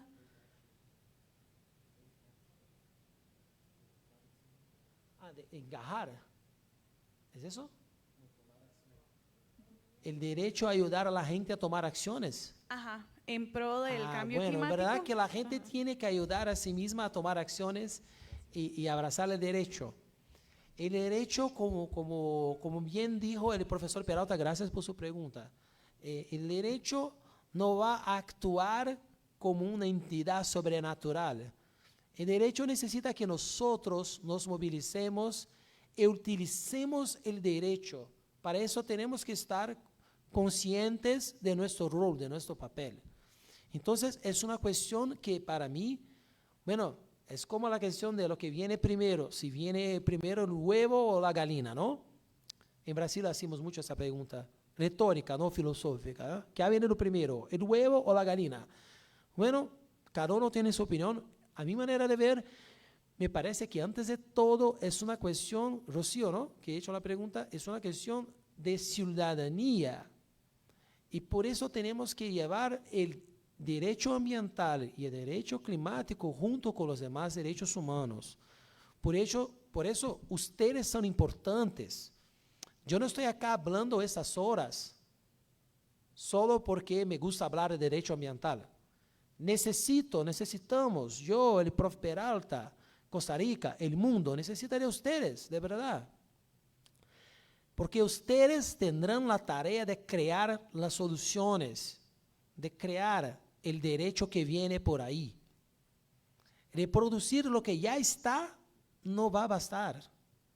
Solo reproducir los códigos de 300 años o solo copiar lo que se pasa en Europa no va a ser suficiente. Ustedes están en una universidad pública con un ensino de calidad. Tienen una responsabilidad para con el futuro y las generaciones futuras. Y si no piensan así, bueno, al menos tienes responsabilidad con los hijos que van a tener. Entonces, yo creo que antes tenemos que nos acercar al derecho, pero sin pensar que el derecho va a ser una solución mágica y que las leyes van a resolver todo por sí solas. Tenemos que estar con el derecho, pero mientras ciudadanos. Entonces hay que movilizarnos, de verdad. Si no hay movilización, la ley se queda sin acción, porque nadie va a poner esta ley en marcha. Y esto pasa mucho en Brasil y pasa mucho en otros sitios del mundo. Hay muchas leyes que están ahí aprobadas, pero que no se aplican, porque la gente está distante de derecho. Y cuando uno empieza a mirar el derecho como parte de la ciudadanía, pone en marcha la ciudadanía y con eso viene el derecho, no al revés. No sé si pude contestar. ¿Eh? ¿Ya? Entonces, una última pregunta antes que... Una pregunta mía, gracias. Sí, me gustaría ahorita. ¿Sí? Bueno, una parte de la conversación que teníamos en el grupo del profesor Peralta la semana pasada era de cómo se puede hacer desde la academia para enseñar el derecho teniendo en cuenta el contexto de cambio climático y antropoceno. Entonces, tal vez que usted nos cuente un poco cómo se da en Brasil esta enseñanza, cómo funcionan los grupos de investigación y las parcerías que existen entre cátedras, entre universidades y en redes como la que estamos formando parte acá. Gracias, Miguel. Buena pregunta. Y no voy a decir que está todo perfecto en Brasil, que no, sería una mentira, ¿no? Yo trabajo mucho con la verdad, la veridad y la realidad. Entonces, no son todos los cursos de derecho que tienen la enseñanza de derecho ambiental. Y hay muchas veces cursos de derecho que tienen la enseñanza de derecho ambiental de una forma muy positivista y apartada de la realidad, sin la interdisciplinariedad, o sea, de una forma que no va a ser el cambio que se necesita. un dato interesante, y ustedes lo podrán confirmar buscando eso en internet. Brasil solo tiene más cursos de derecho que todo el mundo sumado. Brasil tiene más de 1000 cursos de derecho. En verdad, claro que Brasil es un continente, ¿no? Bueno, eso tiene consecuencias malas. Por ejemplo, el abogado se paga muy malo en Brasil porque hay montones. Montones, montones, montones. En Río de Janeiro yo creo que haya algo cerca de 300.000 abogados ahora. Yo cuando saqué mi identidad de abogado en Brasil, hace unos 20 años, estaba con el número del orden de abogados, el 143.000 y algo. Y eso hace 20 años. Entonces, pero lo que no pasa es que mismo con esa cantidad increíble de abogados, no tenemos en Brasil una movilización por la ciudadanía y los derechos humanos como se esperaba. Al final, el país que tiene el número más grande de abogados en todo el mundo, tenía que, o debería, sería deseable que tuviera una cultura de derechos humanos, una cultura constitucional, pero no. Y sin embargo, hay cosas increíbles, por ejemplo, movimientos de personas humanas en contra de los derechos humanos. Es una contradicción filosófica que no puedo explicarles, pero sí pasa. Y hay mucha gente que está siendo electa con una agenda contra los derechos humanos. Pero nosotros somos humanos. ¿Y cómo vamos a hacer eso? Estar en contra de nosotros. Me parece algo muy raro. ¿Sí? Entonces, bueno, nosotros hacemos nuestra parte, ¿no? Entonces, tenemos nuestras redes y estamos intentando llamar a los jóvenes para que vengan a acercarse de nosotros, no porque nos creemos mejores, no porque somos perfectos, no, pero porque estamos preocupados con el futuro y nosotros acá, en unas décadas, ya tendremos ido al otro plano y ustedes se quedarán ahí, y nuestros hijos, y nuestros nietos, y vuestros hijos. Y eso nos preocupa. No estamos haciendo eso para quedarnos conocidos, famosos, por vanidad o nada de eso. Estamos preocupados por una cuestión ética de principios y porque estamos verdaderamente preocupados con el futuro que va a estar ahí para los niños y para ustedes, que son jovencitos ahí. Tienen 20 años. Si ustedes viven hasta los 80, en 60 años, si no hacemos algo de verdad en los próximos 10 años, el futuro de ustedes, cuando sean mayores, va a ser un futuro muy duro. Eso es lo que están diciendo todos los científicos, ¿verdad? Entonces, yo creo que en Brasil, para concluir esta respuesta, que, bueno, se alargó un poco más de que, porque hablo de mi casa, entonces creo que me toma, ¿no?, el sentimiento, ¿no? Yo creo que en Brasil estamos haciendo las redes de profesores de derecho ambiental, de investigación, investigadores ambientales. Estamos haciendo nuestro papel, pero nos gustaría que los demás se acercaran a nosotros, porque nosotros solos no vamos a hacer nada. Necesitamos de ustedes que están ahí, que ustedes de verdad tengan un interés por la vida en la diversidad, por la vida en el planeta, porque ustedes se van a quedar ahí y van a enfrentar consecuencias malas de los cambios climáticos.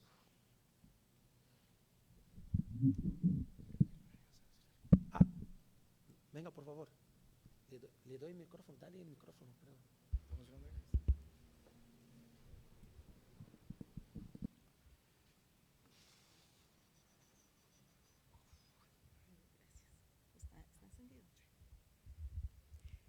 Muchísimas gracias. Yo realmente lo que quisiera participar es en agradecer al profesor Pedro, al profesor Peralta, a los compañeros jóvenes que están aquí en la lucha, y en realidad decirles que el llamado a ustedes es un llamado serio, necesario, para ustedes y para nosotros, el planeta. Nosotros ya no tanto, yo por lo menos ya no tanto, pero sí para ustedes y para la gente que viene. Igualmente, para ello necesitamos que estudien mucho, que aprendan a investigar con rigurosidad, que esta construcción de un imaginario del derecho que va a ser un norte, porque con el derecho no hacemos nada, como hemos dicho. Yo les repito, el derecho es un campo de lucha. El derecho no se cumple por sí mismo, porque existe de manera mecánica. Y necesitamos este imaginario, que las ODS es un poco eso, porque realmente si vemos los resultados hasta el momento dejan demasiado que desear, pero sí es una idea de sociedad y de mecanismos que podrían hacer que es decir, que este suicidio colectivo que se ha propuesto la gran industria, el capitalismo salvaje, que nos tiene a todos dentro del sistema, porque necesariamente nosotros estamos aquí llenos de plástico, no, estamos utilizando computadoras, teléfonos, etcétera. Todo esto es una manera, es un sistema de producción que es muy extractivista y además muy, poco saludable. Así es que con todas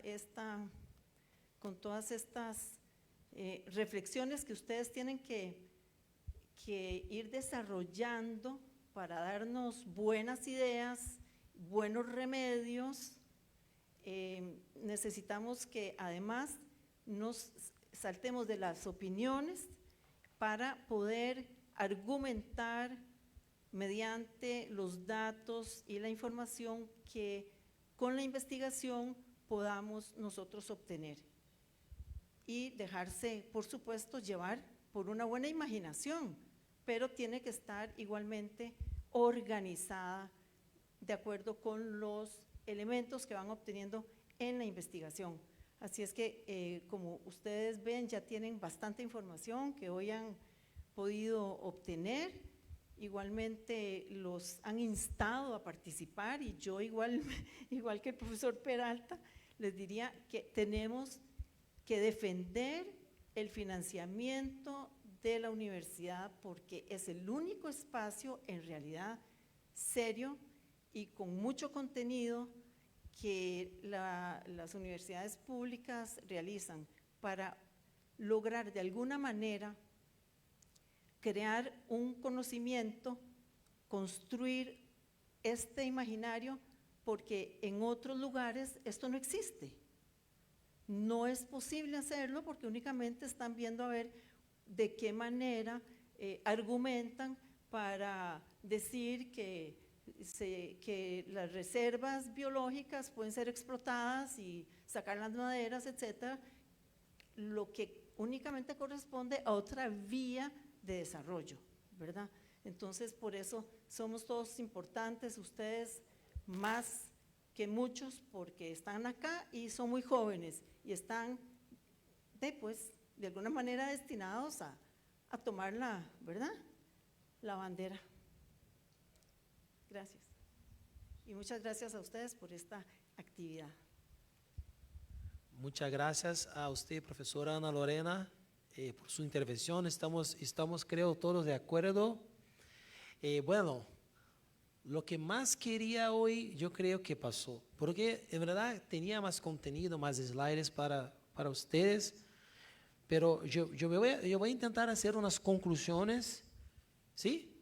Porque lo más importante que quería de verdad no era solo decirles cómo está y que, bueno, las soluciones tenemos que encontrar juntos.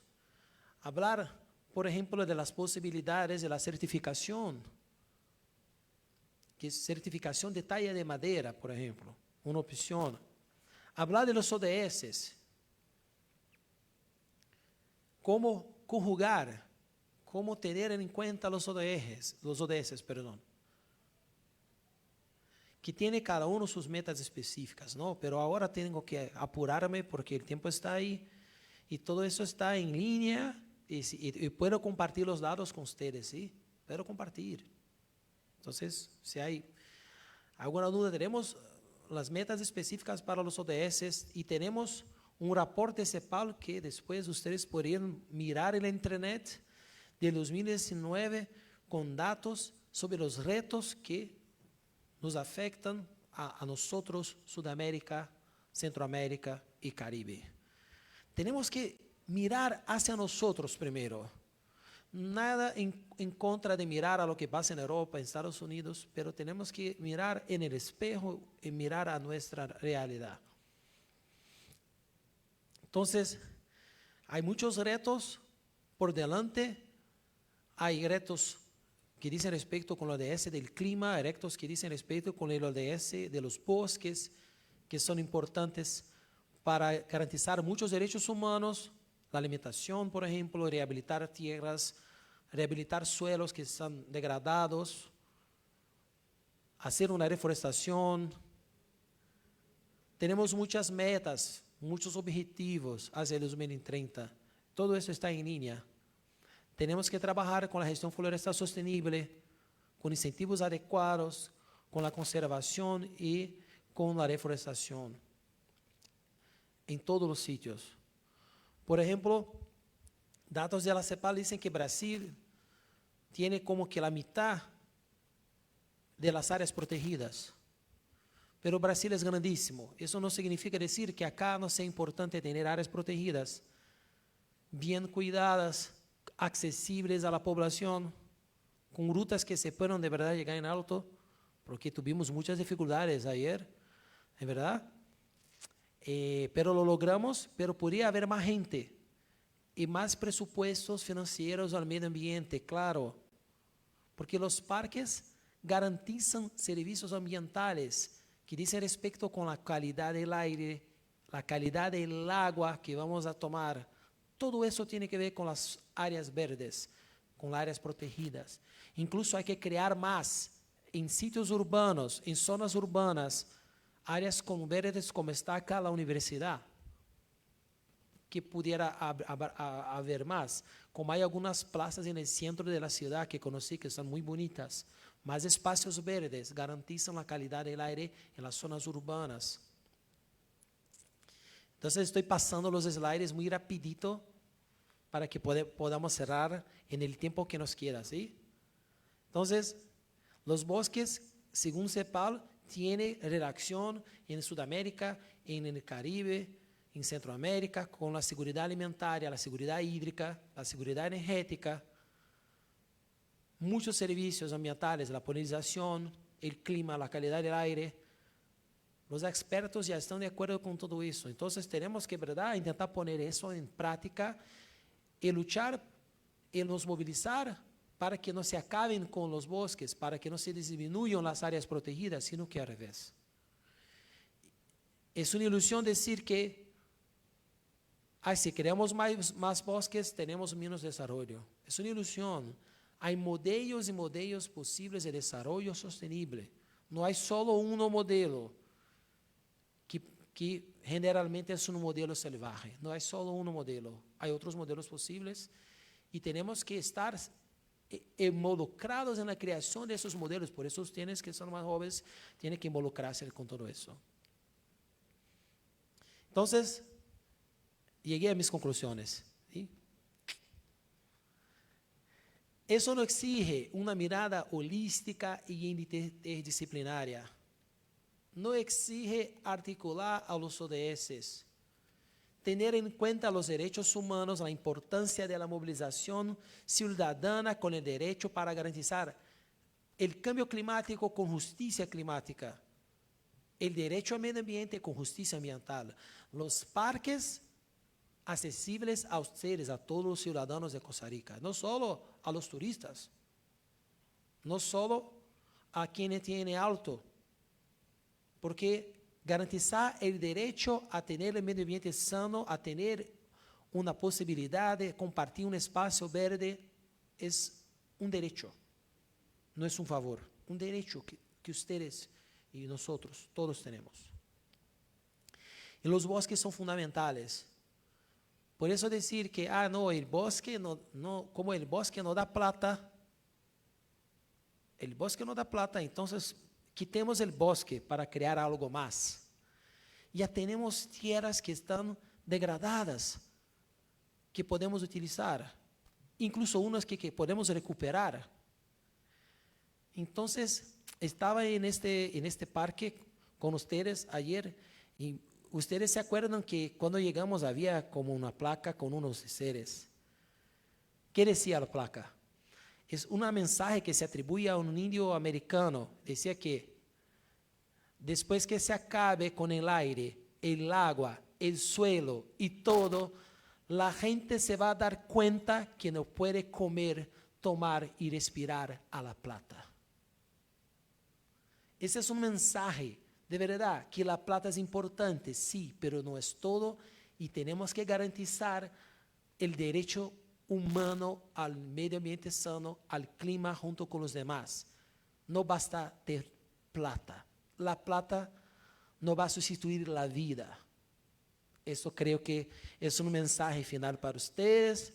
Acá yo tengo un poco de mi bibliografía, los datos que están en línea y que les puedo compartir de la Comisión Económica de América Latina y Caribe, los datos del Instituto de Cambio Climático de México, los datos del IPCC, los datos de las Naciones Unidas.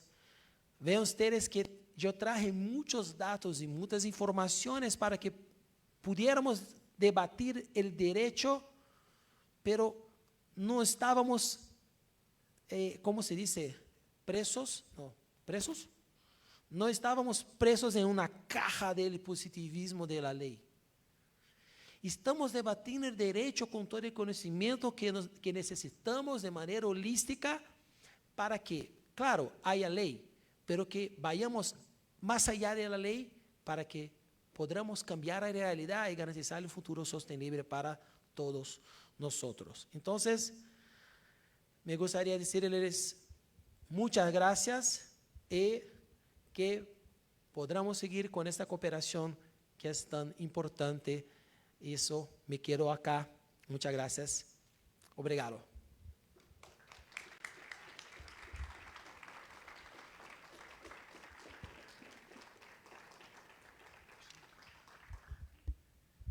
Bueno, somos nosotros más bien los que tenemos que agradecerle al profesor Pedro por compartir con nosotros experiencias en conferencias, en actividades de campo. Nuevamente reiterar el agradecimiento a todas las personas, las instancias de la Universidad de Costa Rica que hicieron posible que el profesor Pedro nos acompañe, que hacen posible que hagamos cooperación internacional, que hagan posible que profesores, estudiantes estemos en este lindo campus universitario, construyendo, debatiendo, como dijo la querida colega, la profesora Ana Lorena, que también mi profundo agradecimiento por estar aquí en las actividades, por sus contribuciones, por esos debates que siempre tenemos tan interesantes, incluso muchas veces extra clase. La academia se hace en clase, pero también se hace mucho fuera de clase. Ya lo reiteraba, el profesor Pedro nos trajo muchos datos, nos trajo ese orden imaginario que es el Acuerdo de París, que vean que existe. No obstante, aunque existe, pareciera que no observa de una manera adecuada la realidad. Pareciera que vivimos todavía, como en aquel libro que nos decía el autor británico, claramente cuando Alicia se va al País de las Maravillas, ¿verdad?, y encuentra un mundo totalmente distópico que no comprende, pareciera que las cuestiones ambientales y a veces las cuestiones de los derechos humanos, pareciera que definitivamente todavía tienen mucho que comprender, mucho que entender. Pareciera que vivimos en un país de las maravillas, donde no observamos los problemas de una manera adecuada, el derecho no logra entenderlos y nos corresponde a nosotros discutir, debatir, porque vean que el cambio climático ya adquiere lo que a nivel científico se llama gold standard. El cambio climático no es algo que crea el Acuerdo de París. El Acuerdo de París observa a partir de datos científicos que sí existe un problema real como es el cambio climático. Cuando algo adquiere el carácter de gold standard en la ciencia, eso quiere decir que hay 99.99% de certeza absoluta, valga la redundancia, de que esa situación y ese hecho se da. Si eso se da y no lo estamos observando, hay algo que está fallando y como muy bien decía el profesor Pedro, no vamos a poder comer a futuro dinero, ¿verdad? Como muy bien lo decía Lorena, vivimos en un mundo que pareciera que el capital artificial es más importante que todo el capital natural, y como decía Galeano, en nuestro mundo actual, para elogiar una flor, tristemente decimos, qué linda parece de plástico, ¿verdad? Cuando debería ser todo lo contrario. Entonces hay que pensar en eso, hay que pensar en cómo hacer esos cambios, porque en el fondo es el futuro de ustedes, es el futuro del planeta como tal, del equilibrio planetario que hay, porque la Tierra se va a adaptar, ¿verdad? El sistema de la Tierra se va a adaptar a las nuevas realidades. Muy probablemente si nosotros seguimos con esa actitud, ¿verdad? Destructiva, casi como un virus dentro de Gaia, muy probablemente somos nosotros los que vamos a ser expulsados del lindo sistema de la vida. Muchísimas gracias a todos por sus preguntas muy interesantes, por su participación, por su atención. Esperemos que esto se replique muchas veces y que los cursos, tanto de investigación como todos los demás en la carrera y fuera de ella, sean de mucho provecho para ustedes y sobre todo para su crecimiento personal, su crecimiento como seres humanos de bien, y que van a contribuir con todos sus conocimientos y aportes. Reitero la invitación, ¿verdad?, que Lorena también ahí fortaleció, para que la semana que viene de verdad agradezcamos la oportunidad que tenemos de estar en una institución como esta, y como muy bien lo decía Lorena, no en muchas latitudes existe la oportunidad, ¿verdad?, de estar en un centro educativo con esta calidad y con esta perspectiva humanística. Entonces hagámosla valer, hagámosla respetar, y que nuestra voz tenga un eco, ¿verdad?, y se haga fuerte a lo largo de toda Costa Rica, defendiendo aquello que nos pertenece, que fue construido por nuestros antepasados con mucho esfuerzo y que nos compete ahora a nosotros, ¿verdad?, seguir fortaleciéndolo y defendiendo. Muchísimas gracias. Le queremos dar al profesor Pedro algunos certificados por todas las actividades, ¿verdad? Lo aprovechamos al máximo, lo explotamos, ¿verdad? Caminamos muchísimo, discutimos muchísimo, y quisiera, como dicen en Brasil, dedicarle al profesor Pedro uma salva de palmas, un gran aplauso por todo lo que nos contribuyó.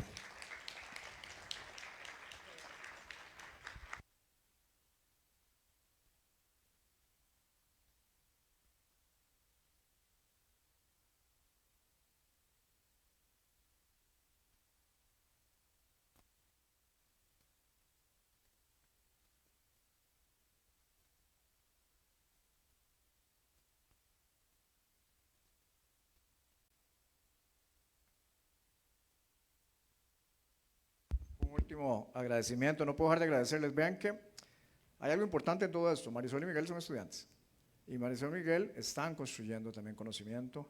Ya ambos tienen conmigo no, con el GPDS, con la facultad, 5 años de estar trabajando. Eso es parte de la vida estudiantil.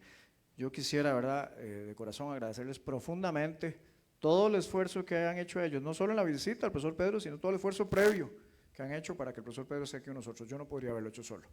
Lo estoy haciendo porque hay 2 estudiantes, un estudiante y un estudiante muy comprometidos con lo que hace el GPDS, muy comprometidos con la academia, y sin duda en algún momento serán, pues espero yo, profesores también que estén contribuyendo con todo ese conocimiento, ¿verdad?, y con todo ese valor agregado que podamos dar. Muchísimas gracias a ambos por todo el apoyo, y no solo antes y durante, sino que posterior también les va a tocar bastante colaboración conmigo para todas las cuestiones que tenemos que hacer post visita al profesor Pedro. Muy bien, y muchas gracias, profesor Pedro. Reciba los certificados de nuestra parte. Bienvenido y vuelva muchas veces.